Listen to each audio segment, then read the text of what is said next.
Oh, I've turned on. Good morning. My name is Sarah. I am the board administrator for the Texas State Board of Social Worker Examiners. Thank you for your patience this morning. I will call the roll. Chair Brumley, Present. Katie Andrade. Don't see her. Miss Graham. Present. Thank you. Miss Romsbacher. Miss Rogers. Present. Thank you. Miss Science Davila. Present. Thank you. And Miss Swartz. Present. So that gives us 1, 2, 3, 4, 5. So we have a quorum. We have 6. And so we're ready to begin. I'll turn it over to Chair Brumley. All right. Thank y'all for being patient with us. We had, as Sarah said, we had some technical issues with 86 laptops and 14 screens and now mic issues, but we got it fixed. So we'll get started. Again, thank y'all for joining us this morning, board members and public. So we'll just start off with the agenda. As we move through the agenda, we have the meeting has been called to order. We have verified a quorum. So we'll have item number 2, board review and possible action regarding appeals of application and licensure denials. To my knowledge, there are none for this meeting. So we have none. We'll move to item 3, board review and possible action regarding agreed orders executed by the board. And we have none for this meeting. Okay. Hearing we have none, we'll move to agenda item 4, board review and possible action regarding contested cases from the State Office of Administrative Hearings, including final order denying Sonia Gentry's application for LMSW. If I may, Please. Yes, sir. Recognize John Bridges. Miss Gentry applied, but she has a criminal conviction for robbery. It was many years back, but Rule 108 does not allow for any discretion in that part. We have no discretion, therefore she must be denied. So I have prepared an order for your review, and if y'all concur with it, we can send it on up to the council for final ratification, or if you have any adjustments that you might suggest. It's you should have 3 number 4s in your materials that were provided, and one of them should be the actual order. But if you have no suggestion for changes, we can just send it on up to the council. And Miss Gentry was invited to the meeting. I don't see her listed as an attendee attending by computer, but we do have a caller. So let me, because she is afforded an opportunity to speak. Is that correct? Yes, ma'am. We give her about 10 minutes. So let me run down the list again real quick. And Miss Gentry, if you're out there, if you want to use the raised hand feature, I believe it is active if you wanted to. Yeah. So caller, you might use *6 to unmute. Are you Sonia Gentry or someone else? It's a phone number ending in 3129 that we're talking to.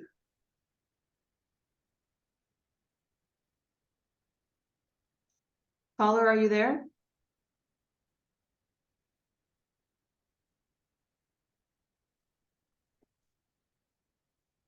Oh, they almost unmuted.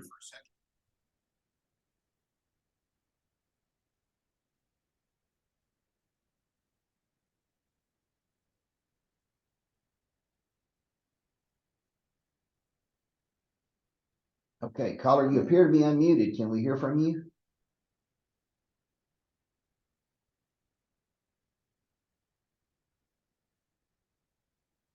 I'm not Miss Gentry.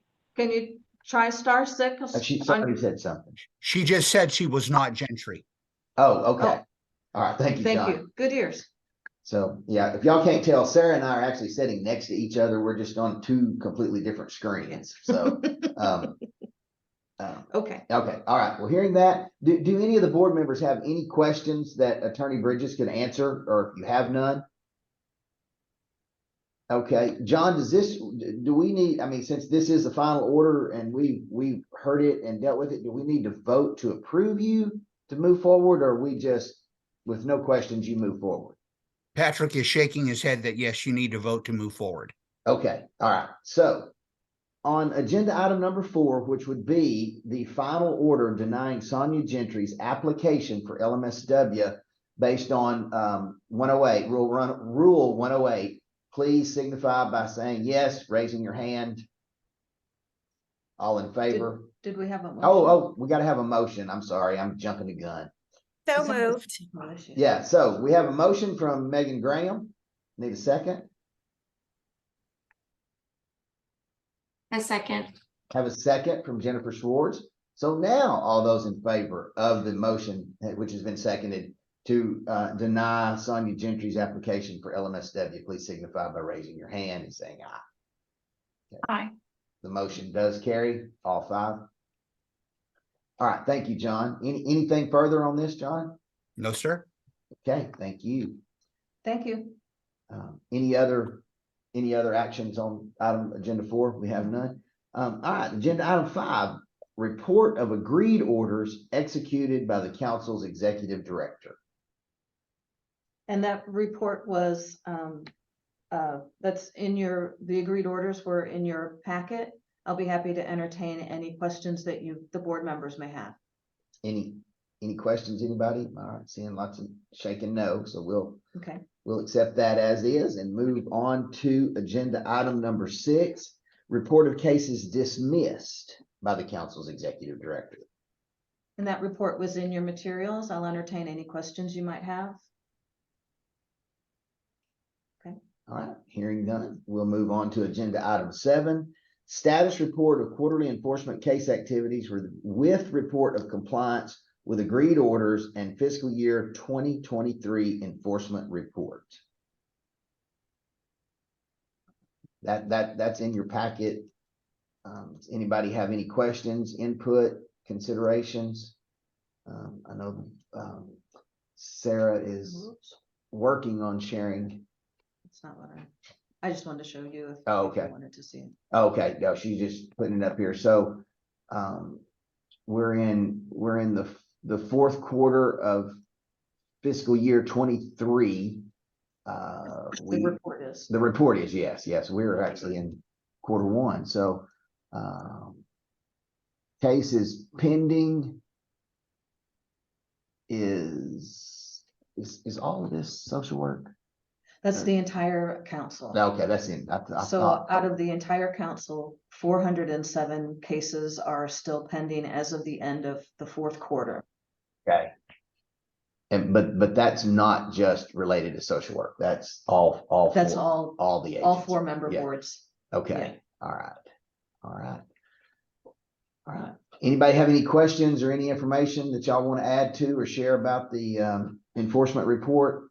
Staff is the system that we have in place is a report comes in, it's assessed for the information in it. Staff, the investigation is completed. Staff has a sanction matrix that they use to apply to whatever the alleged allegations were. If they are found to be, truthful, they then send an order, an agreed order to the person. Person has a period of time, I think it's 30 days, to accept the agreed order or not. If they do not accept it, then they can move it forward to informal settlement conferences, which happen randomly throughout the year. So that's sort of the process, and it's working. We have reduced the overall numbers. Right now, social work has 103 outstanding complaints. So that's when we started the year, we were at 171. We have come down each quarter. So we're making progress towards slowing reducing the number of complaints that are still out there that we have to deal with. So thank board staff and the attorneys and the investigation unit for all their hard work. All right, we'll move to agenda item number 8, which is report from committee chairs. So A is the ethics committee, and I don't have anything to report out. Sarah, anything that I'm missing that you know of on ethics? I don't think that we haven't had any issues. B is a report out from the Licensing Standards and Qualifications Committee. The chair there is Ms. Ange Davila. So I'll turn over to her. I have nothing to report. I was just wondering, I was assigned to the committee in the last meeting as chair.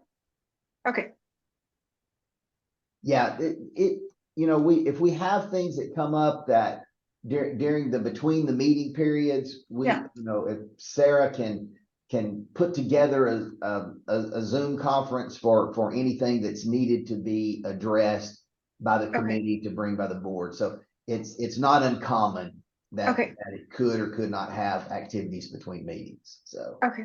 all right, but thank you for Thank that. Next, we have a report from the Professional Development Committee. I chair that as well, and nothing to report out there. Then D is the Rules Committee, which is chaired by Ms. Andrade, but she is not being present. Sarah, do you know if they met, they did meet, didn't they? They did. The Rules Committee met on June 9th. And you can see on agenda item number 9, what the Rules Committee discussed and forwarded to the board for discussion and possible action. Okay. So these report outs are complete, and we'll move on in relation to the Rules Committee report. Agenda item number 9, which is discussion and possible action concerning rules in Title 22 of the Texas Administrative Code, discussed by the Rules Committee on June 2nd and discussed by the board on July 17th. July 7th. Oh yeah, July 7th. I'm getting ahead. So July 7th, 2023. So we'll look at these one at a time. We have Rule A on your agenda, 781.323. This is clarifying rules regarding telehealth across state lines. So that's been included in your packet for your review. And Patrick, you're still there. So after today, this with approval from us, should it happen, this moves up to the BHEC board for them to approve, and then it will go in the register, and then it will go all the steps. So we're still, I don't even know when the next BHEC meeting is. October 24th. Okay, so after October 24th, if it's approved, then it will go 30 days in the register or 45, I don't know, some amount of time. Chair And Bromley, excuse yeah. me, so it'll go to the OOG and then it'll come back to us and then we send it to the Texas Register. Okay, all right. And Yeah. just for those, That's Office of Attorney General. Office of the Governor. Yes, okay. All So right. the governor's office has a review process before proposed rules are published. Okay. So there's. Thank you, Brenda. Yes, thank you. There's lots of steps. So this is not just because you hear us working on it today, doesn't mean tomorrow that it's in place. So, Sarah, that rule, what did they actually change? So when the board met on July 7th, the board asked for staff to review the language regarding telehealth and to craft this draft for the board's consideration. All right. And Attorney Patrick, is there, if I'm remembering correctly, I think that part of this language came from the MFT. MFT rules. Right. Yeah, we try to, plagiarism is not a bad word in the legal writing community. So we beg, borrow, and steal from other board rules when we can to try for consistency purposes. And so this is very similar to what you would find in an MFT rule about electronic practice. So, or telepractice, I think is what they called it. I used the title electronic practice instead of telepractice in this rule because that's actually a defined term, electronic practice, in the social work rules. So there's a definition for it. Telepractice is something I think everybody sort of generally knows and understands, but since it's a defined term, I wanted to keep with electronic practice. So that's why the term is used. Of course, if you want to change it, you can, but it's used in at least 2 other rules other than the definition rule that I believe, if I remember off the top of my head. So, but it's just sort of a clarification about, if you're doing electronic practice, this was something I think was discussed at the last board meeting for clarity purposes. Do you want, Sarah, would it be helpful if I just put the rule up on the screen? Would that? I can share it. Okay. Sorry, I had it where I could see it. This one.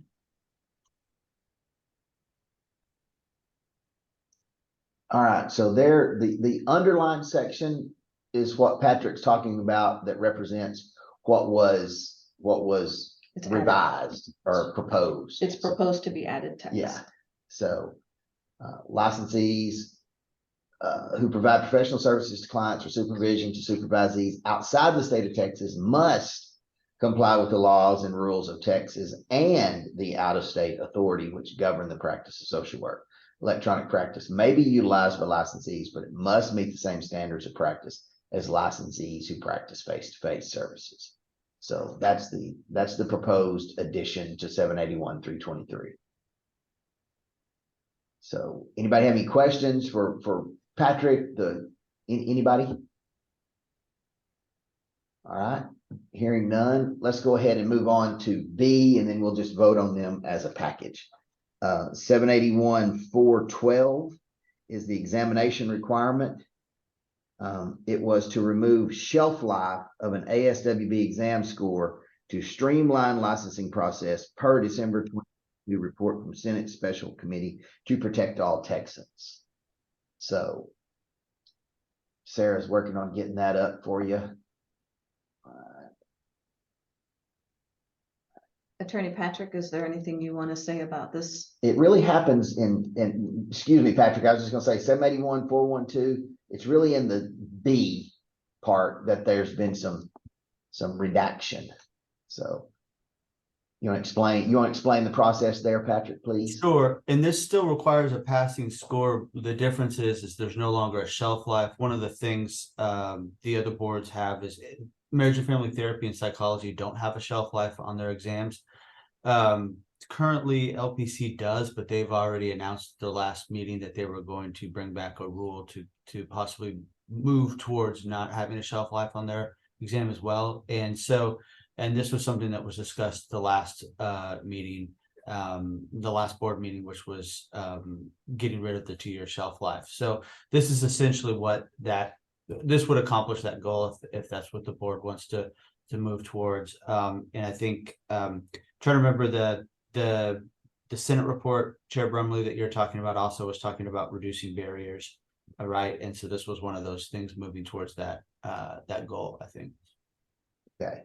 And it's one of those rules that, I mean, once somebody passes the exam and they have no other barriers to licensure, I mean, I don't know anybody who waits around for 2 years.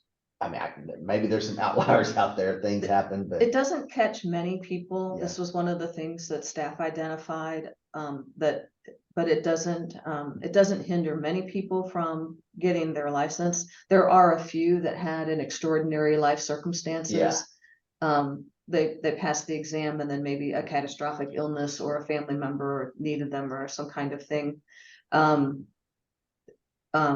So it's rare, but it does hinder some. okay. So this basically just removes that 2-year time period from this rule. So anybody have any questions or input? All right, hearing none, seeing none, I will entertain a motion to, oh, we got another one? No, I want to be able to see. Oh, you everyone, gotta be able to see. So Okay. I can. All right, yeah, now everybody's back so we can look at this. So agenda item number 9, which is concerning rule 781-323 and 781-412, I would entertain a motion for consideration of adoption of these rules changes. So moved. So we have a motion by Ms. Graham I second. and a second by Ms. Swartz. So all those in favor of the motion on the table, please signify by raising your hand and saying aye. Okay, Thank you. it's all approved. Okay, so we'll move down to agenda item number 10, which is discussion and possible action regarding the jurisprudence exam. So there was a report in your meeting materials. If you have any questions, I'll be happy to try to answer them for you. Yeah, anybody have any input, questions? All I right, just had one question. It appeared that numerous people thought there was an answer wrong on the exam. Is that being looked into? Yeah, she's scrolling up to find it, Megan. Hold on just a second. We'll see.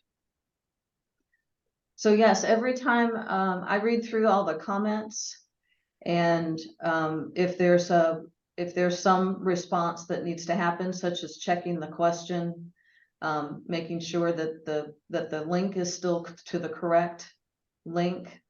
I do all of those actions, and they're included in the footnotes of your report. And I'm scrolling, I don't recall that there was any question that was incorrect. One of the commenters asked for they didn't know how to print a completion certificate. So for example, I sent an email to help them get to the vendor's help desk so that they could figure that out. So I do look into them. I don't have any notes that any of the questions that were commented on were actually wrong. But they're in the footnotes of the exam report. So if you think they should be worded differently, or if you think they're unclear, I'm happy to take those notes from the board and ask the vendor to make those corrections. No, I just saw where like 3 people thought something was wrong, and then I saw your kind of notes and I thought, well, maybe those 3 people just all read it a different way than how everybody else did. Okay, I'll review it again, make sure I didn't miss anything. All right. Anybody have any more questions, comments, input on agenda item number 10, the jurisprudence exam? So we've worked, staff have worked over the last year, 18 months, I guess, getting everything up to date and maintaining the exam so that it does mimic current rules or question you about current rules. So everything is up to date and there. So, all right, that is having no need for action on this. We just continue on with the process that is in place. So we'll move on to agenda item number 11, report from the board chair concerning current challenges, accomplishments, lawsuits, interaction with stakeholders, state officials, staff, committee appointments and functions, workload of the board, conferences, general information regarding the routine function of the board. Just a quick update. We have met, I think, a couple of times. Attorney Brian and Kenneth have met. I don't know. I know we met at least once for ISCs since the last meeting. We had a whole 8 o'clock till 5 o'clock day last week where we ran through a bunch of them. But anyway, doing that process does expedite, I think, moving that backlog along. So just so the public knows, the attorneys are not just sitting around discussing high legal values and stuff. They're actually doing work and trying to make sure that the citizens of the state of Texas are protected against folks who maintain a license but yet have made some poor choices about their license. So we have that. ASWB NASW is next week in Galveston, next Thursday, whatever that day, I guess the 11th. 11th. Well, I'm leaving on the 11th. Yeah, I think it starts on the 12th, 13th, and 14th are the dates of it. It will be in Galveston. And then in early November, there is the ASWB conference, which will be held in Memphis this year for the delegate assembly. I know board member Science Law has a report out from a meeting that she was a party to. So I'm going to turn over to her to let her give some information from the meeting that she attended. Yes. I just wanted to encourage all the new members to the board to participate in it. I was made aware of it recently in I guess 2 meetings ago, and then I applied. It was a great experience to meet people from other states and to talk about everything that I wish I would have known before I started, but it was extremely helpful. And they provided some paperwork that they said they'd be happy to send over to us. One of them is the Model Social Work Practice Act and the 2023 Manual for New Board Members. We had a lot of interaction amongst the other states, and I learned a lot about the rules, the statutes, and limitations and things like that. So I just wanted to say thank you to the ASWB for offering this to all the board members. And again, all the new people that joined within the last year. I would strongly encourage you to apply for attending. All right. Thank you for that report. Okay, let's move on then. Only other thing, just make the public aware of related to the board. We have an opening for a public member. An LCSW position is open on the board, and once nominated and filled, I think we have an LBSW position that needs to be filled on the board. So I know I've been in touch with the appointments office. They've reached out for information, and they're in the process of finding individuals who are willing to serve and do the work of the social work board. So hopefully by next meeting, we may have some action. Yeah. So if I could add to Yes, that. go ahead, Sarah. With the resignation of Mr. Morris, Benny Morris. That was a public member. He was a public Yes. member. And I'd like to thank Miss Graham for her service. Her term ended on February 1st of 2023, but she's continued to serve until replaced. And Miss Martha Mosier, who was an LCSW, well, she's still a LCSW.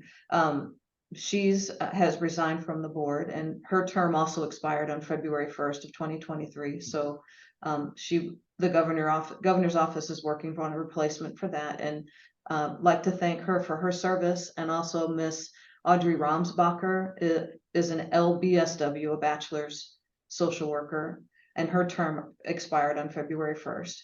The statute requires the social work board to have 2 members of each category of licensure. So 2 bachelors, 2 masters, and 2 clinical social workers. And then the remainder of the 9-member board is filled by the public members. So the governor's office is working on that. Last I heard was appointments by the end of the year.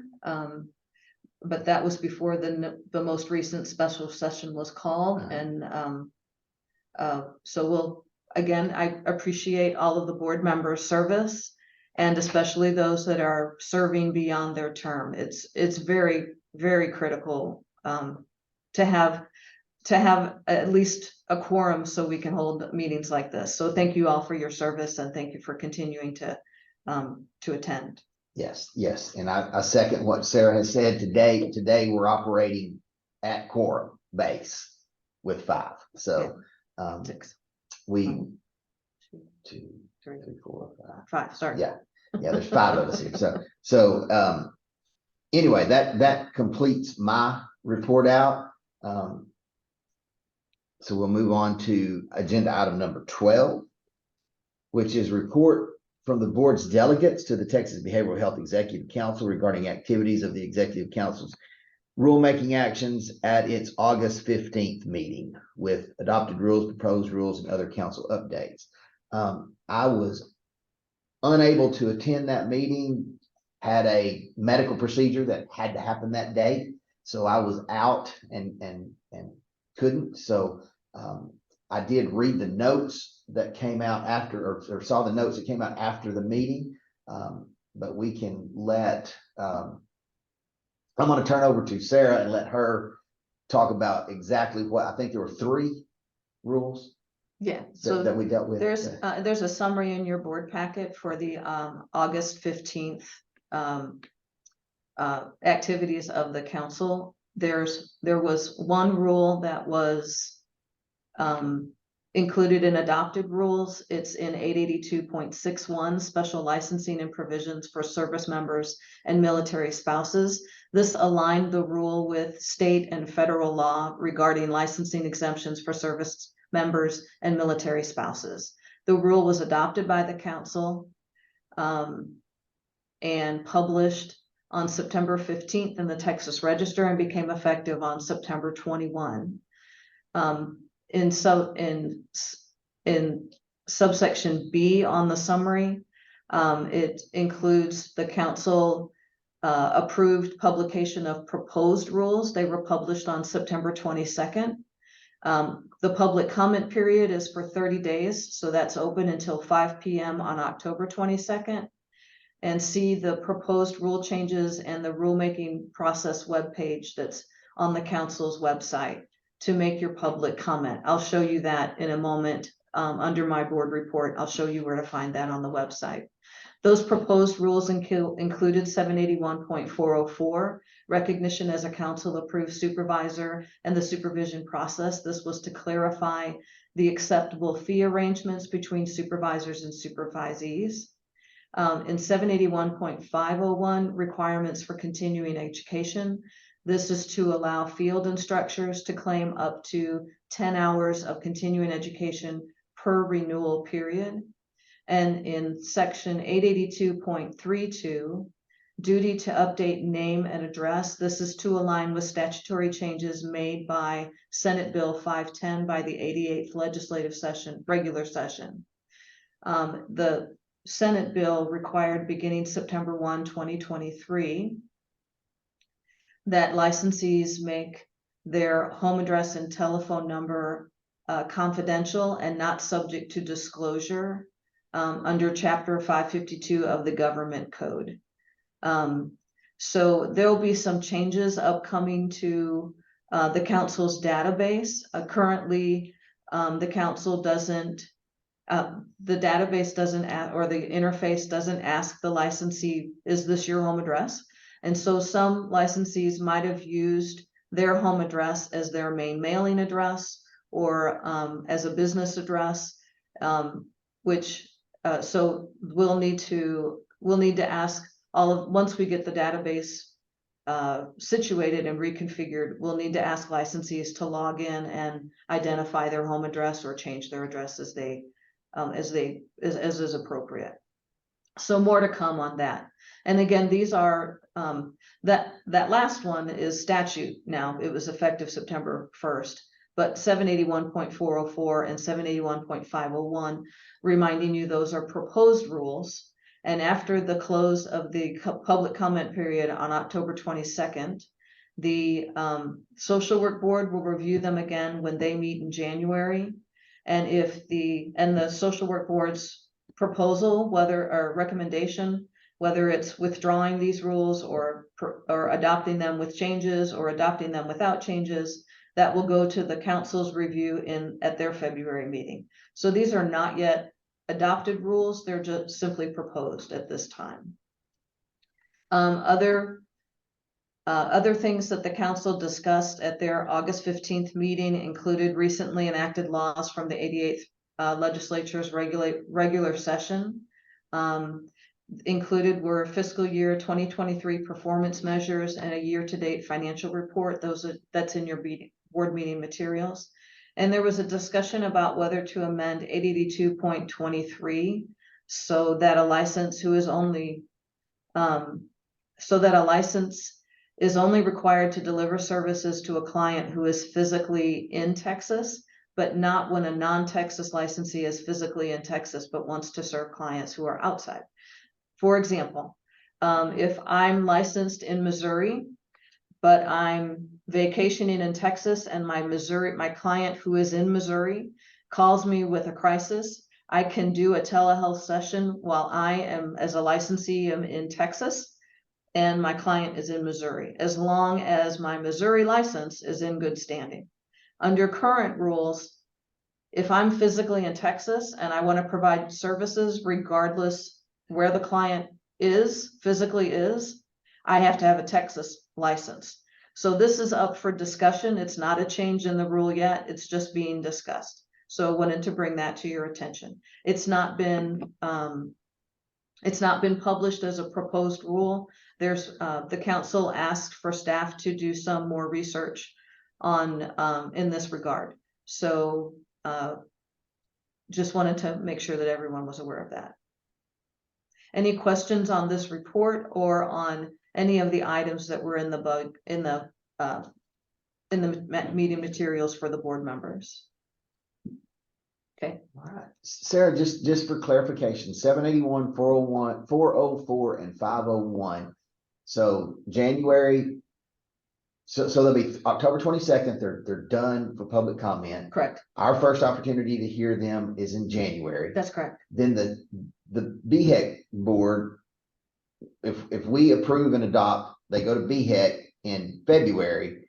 How long from the BHEC meeting until that rule is officially in place? So if the social work board recommends the adoption in January, and if the council approves the adoption in February, then the rule goes into effect 20 days after staff submits the adoption packet to the Secretary of State. Okay. So given staff's workload, I'm estimating if adopted and if approved for adoption, I'm estimating mid-March or so. Okay. So in my mind, to make me understand this, so let's take 781, 501, the 10 hours for field instructors. If that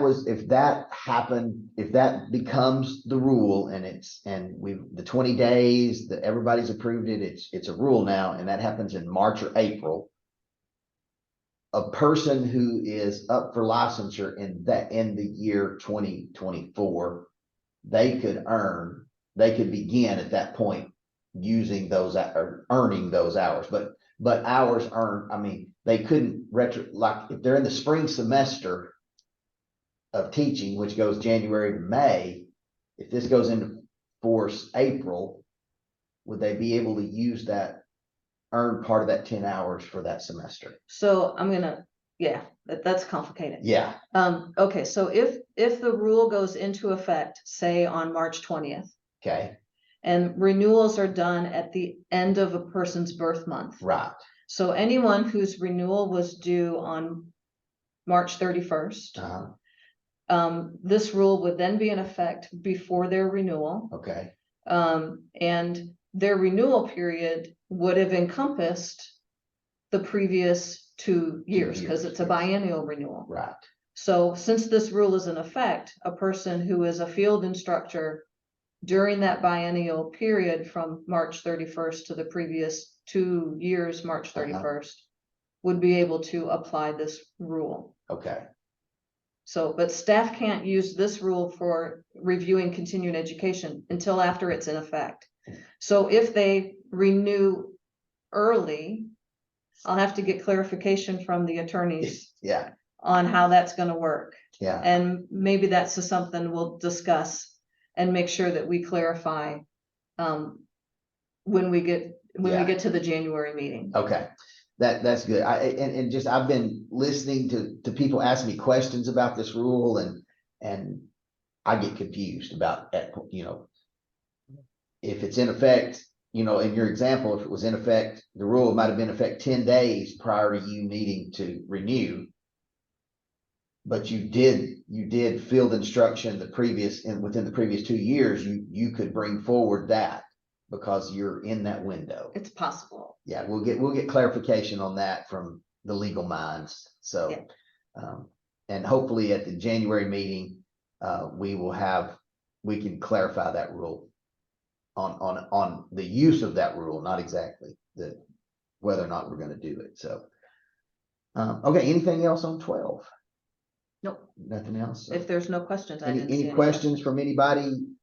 Ms. Giff has a comment. Yes, Brenda. Chair Brumley and Sarah, I Yes. just want to let you know, the rule, if after it's submitted, is probably going to be very late March, beginning of April. That before it could be put into. Before it would be Effective. totally adopted. Okay, So I was overly Yeah. optimistic in my estimation. Yeah. Thank you. okay. Thank you for helping us understand, Brenda. All right, so that moves us to agenda item 13, report from the board administrator concerning work operations, organization, staffing, workload, processing, statistical information, status of rulemaking, customer service accomplishments, inquiries, challenges, media, legislative and stakeholder contacts and concerns, special projects, and general information regarding the routine functioning of the board. Ready, set, go. That's a lot to read. So I'm sharing I was hoping to, there we go. I've got it shared, that up there. Oh, you can see it. Yeah, we got it. Yeah. So this is of course, as you know, this is the Texas Behavioral Health Executive Council's homepage. From the homepage, I'd like to direct your attention to these quick links on the right-hand side. As we said earlier, the proposed rule changes and rulemaking webpage is where you can go to make your public comment. This describes the rulemaking process, so all the things about after public comment, then back to the board and then to the council, all of that is spelled out.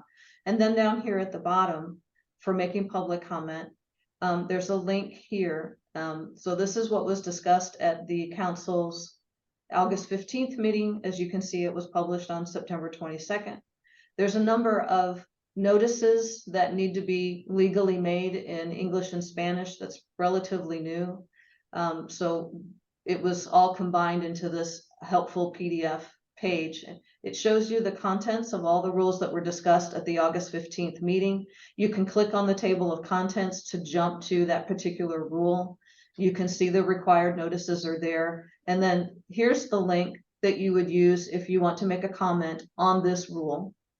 And if jumping down here, there's a different link for the next rule, etc. So just work your way down that PDF to make your public comment. And they're delineated by board. So that's marriage family board Correct. rules. Yeah, Correct. yeah. Good So point. you can scroll to, I mean, you can comment on all of them as a public member, or you can scroll through and find the one specific to the board that you want to make. So you can comment. either scroll through the document or go back to the table of contents, find social workers, and then click on that link to the social work rules.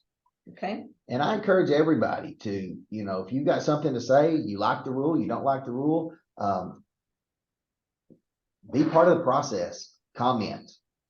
The comments are taken into consideration. This is kind of like This is democracy. yeah, it used to be when when I'm old enough that I got to watch Saturday morning cartoons and we saw conjunction junction and how a bill becomes a law. So you can be part of the process here of how the rulemaking process works.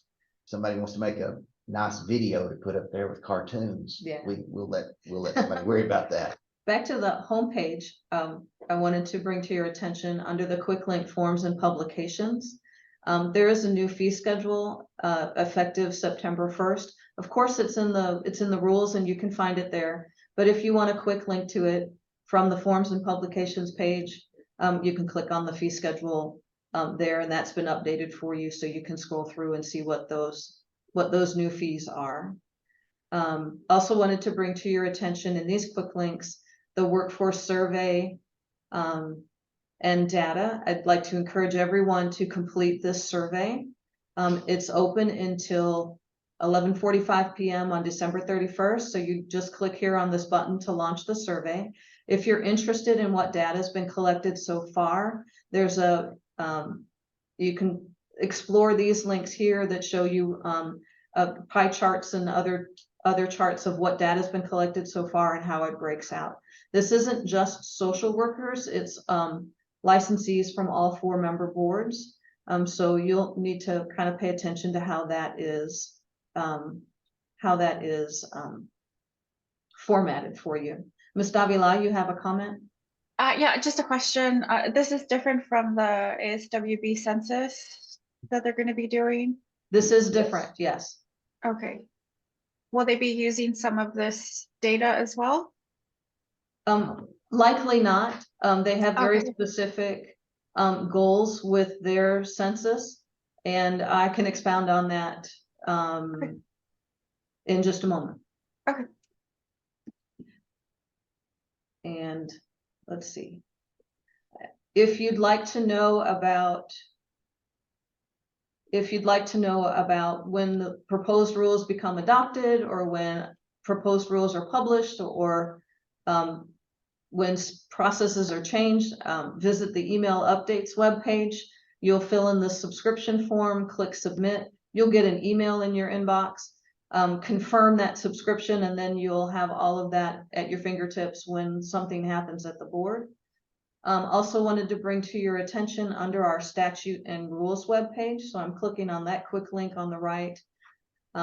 Thank you to Brenda for updating the consolidated rule books. As we noted, the rule about the military service members went into effect on September 21st. And the consolidated rule books you can see are dated September 25th. So if you download these for your use, you'll want to download this new one and use the most updated, or you can always just go to the website and you'll get the most up-to-date consolidated rule book. And just to take a minute here, Sarah, for anybody, any of the social workers that have a question, I get lots of questions emailed to me, and 90% of them, and maybe it's just because I've spent time in this rule book, working with it, looking at it. I know where to go and find the information, but pretty much, when somebody emails, how many CEs am I required to get? Typically what I do is go to that document, copy that link, and send them the link so that they can see it themselves in the actual rules. So it's a fairly easy to use product. So please take advantage of that. And Dolores, do you still have a question, or is your hand, it went away. Never mind. And then I would like to share with you, ASWB has announced that they will be switching vendors from Pearson VUE to PSI. That means their testing centers administration will change. So they've released some information about how that implementation is going to work. So those who are in the mid-process of registering for their test, there will be no test or no exam appointments available between December 16th and December 31st. Candidates who register November 1st or later will test at a PSI test center beginning January 2nd. So there'll be some delay in getting those examinees seated. If you prefer to test with Pearson VUE before December 15th, schedule your exam early, like now, yesterday. Testing appointments in late 2023 are limited, and they're filling up very fast. They have a link on their website for exam questions, and I encourage everyone to look at the exam guidebook. It includes individual study plans and other resources to help prepare for the exam. And if you are a supervisor and currently supervising a master social worker for their clinical licensure requirements, supervisors can use the education materials on ASWB's website to help prepare their supervisees, as well as those who are professional educators in our social work programs. There are resources out there for you as well. Ms. Science Davila asked about ASWB's census, and I just want to bring that up for you in just a moment. Let me look for that in just a moment.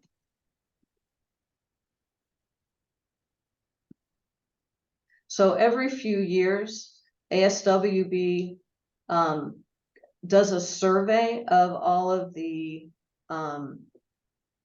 it's not what I wanted. They do a survey of social workers. They'd like to have as many social workers as possible participate. The survey or the census is what they use to determine what is current practice for social work. And from that, they then craft the new version of the exam. And so it's very important to have as broad a spectrum of social workers in every category, in every type of service setting, whether it's private practice or a hospital or hospice or nonprofit or the myriad of places where social workers provide services. So I'd like to encourage everyone to know as much about that process as they can. And ASWB, if you just go to their website, they've got things about the exam. They've got resources about the census. It's fairly easy to navigate, except I can't get my mouse on the page. There it is. So you can find what you're looking for, and they also have very helpful staff to answer questions. And they've been doing a series of webinars on the exam, on the pass rate analysis. They're expecting to do release more reports and some research that they've done in the last year that should be coming up in the next few months, and maybe at the delegate assembly that we're attending in November. So we'll bring you more information at the January meeting about all of that. But in the meantime, please check out ASW's website if you have any questions in that regard. That concludes my report, unless there's any questions for the board members. Anybody have a question? All right, seeing none, we'll move down to agenda item 14, which is public comment. Okay. So just briefly, thank you for everyone who's attending. For those members of the public who wish to give comment, we have no one here in person, so we won't have anyone to give public comment here. If you're joining by computer, please use the raised hand feature to indicate that you'd like to make a public comment. Those individuals who use the raised hand feature will then be allowed to unmute and give their comment. Once all individuals with raised hands have been given an opportunity, anyone who's appearing by telephone will be asked whether they'd like to make a public comment. Those attending by phone may use *6 to unmute.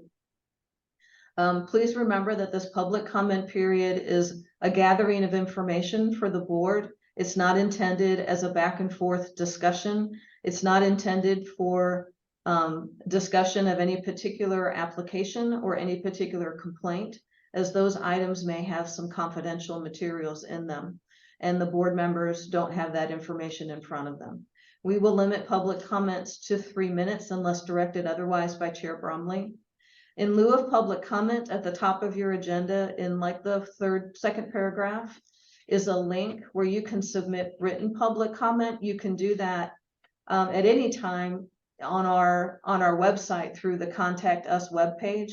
But if you'd like to submit particular written public comment about any of these agenda items, there's a link on the agenda for your convenience to do so.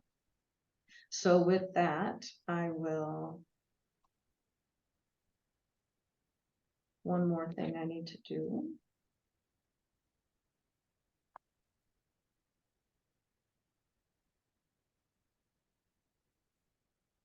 I don't see.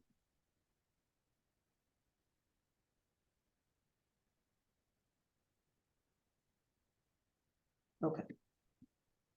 Okay, thank you for your patience. Mr. Francis, you have your hand raised. Do you have public comment?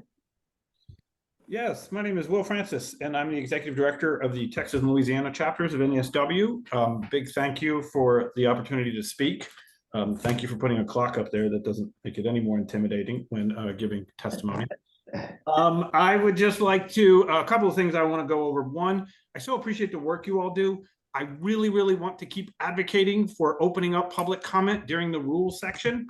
When you all discussed 781.323 and 781.412, you all voted and came up with a final vote that now any public comment sort of doesn't really get to influence or at least provide perspectives on. And since social work is really about, I think, involving the voices of those who are affected by and directly in practice, I just think it would be really, really positive for this board to open up for some public comment. Again, you can have your 3 minutes, however that works under these things.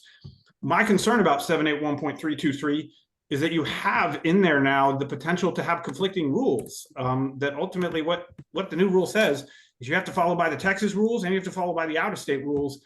And that if there's any type of conflict there, it doesn't indicate which one takes precedence or which rule ultimately is the one that should be followed. And so my concern is that this rule puts someone in between a rock and a hard place.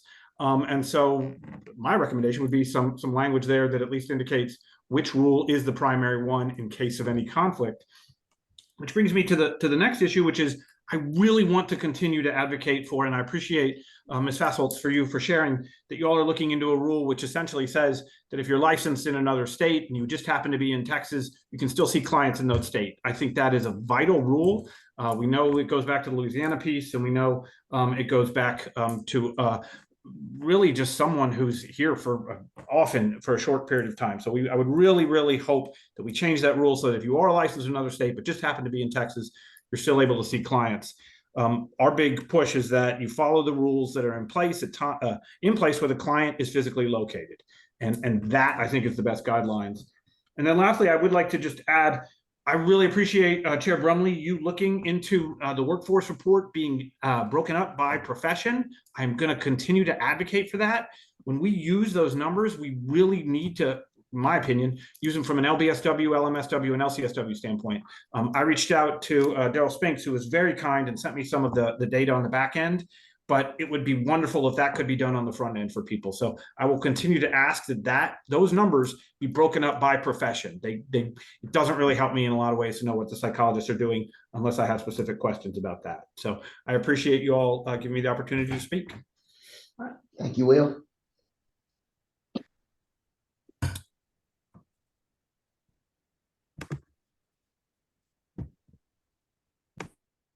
Ronnie Colley, you have public comment?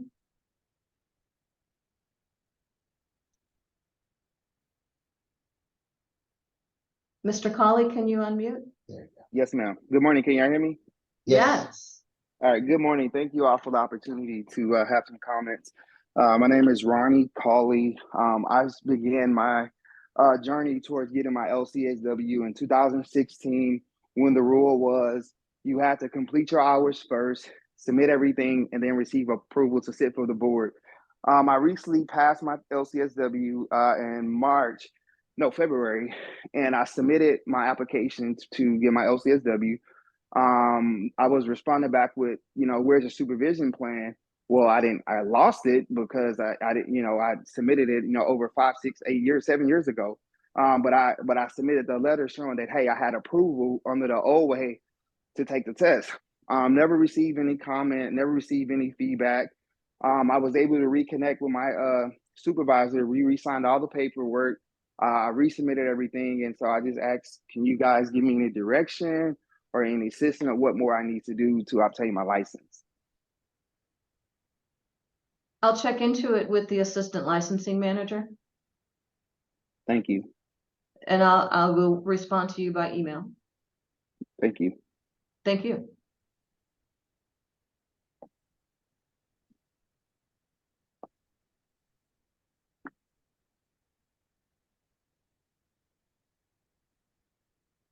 G. Neil Clymer, you have comment? My name is Neil Clymer. I'm a licensed clinical social worker supervisor and lead clinical supervisor at MHMR Tarrant County.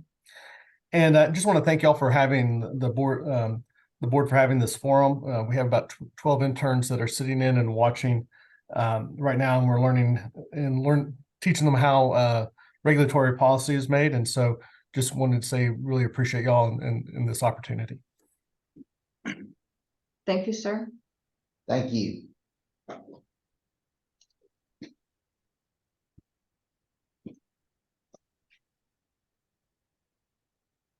I see no other hands raised.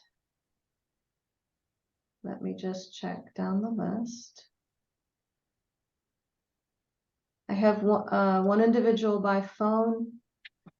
Number ending 3129. Caller, do you have public comment? You can use *6 to unmute.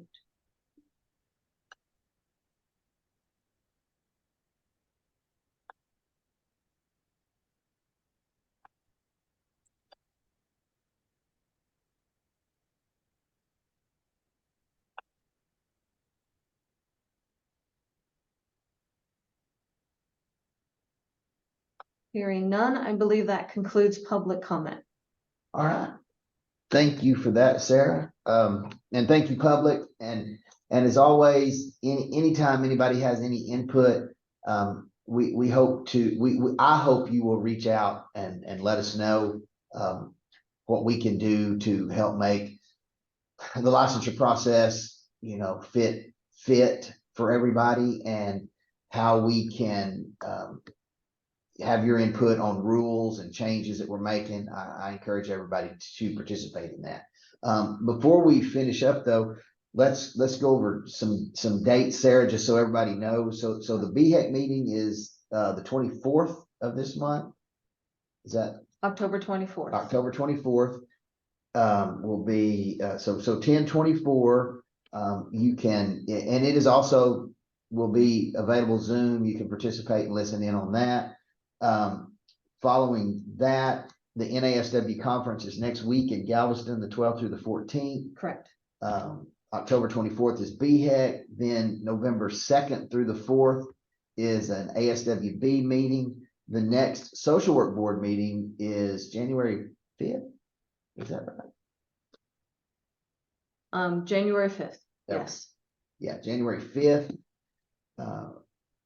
On a Friday, and the next council meeting is February 20th. February the 20th. 2/20. All right. So remember, public comment is open currently on the rules that we talked about today. And they will then be brought back for review after public comment in January. So, all right. Any board members? Anybody have any input? Any questions? No. I wanted to ask, Go ahead, Gloria. sorry, I just wanted to ask if we're ever going to get to meet each other in person now that things are a little bit better without COVID. I'll let Sarah talk about that. There is a room here now. So stay tuned. Our fearless leader, Director Spinks, is going to be test driving the new conference room at the council's meeting on October 24th. So depending on how that goes, then I'll be discussing with Chair Bromley, and we may be making arrangements for an in-person meeting here. So possibly, cross your fingers. Yes, thank you. We do, just for those who are attending, we do wish to continue the Zoom hybrid type of process, because we certainly enjoy having 30 or 40 or more attendees as opposed to 1 or 2. And it's very difficult to get to Austin and find parking down by the Capitol and all of that jazz. So we do believe that there's an increased public access to these types of meetings, as there should be, with the Zoom feature. So just wanted to, but thank you for your question. We'll keep you apprised as to the continued construction here at the George H.W. Bush Building. All right. Well, I would entertain a motion to adjourn.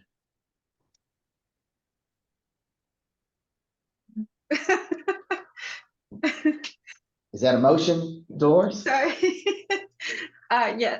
Okay, so I have a motion to adjourn from Dolores. I need a second. A second. Second by Ms. Rogers. All right. All those in favor, please signify by raising your hand and hitting that leave button. Thank you. Thank y'all. Thank you, everyone.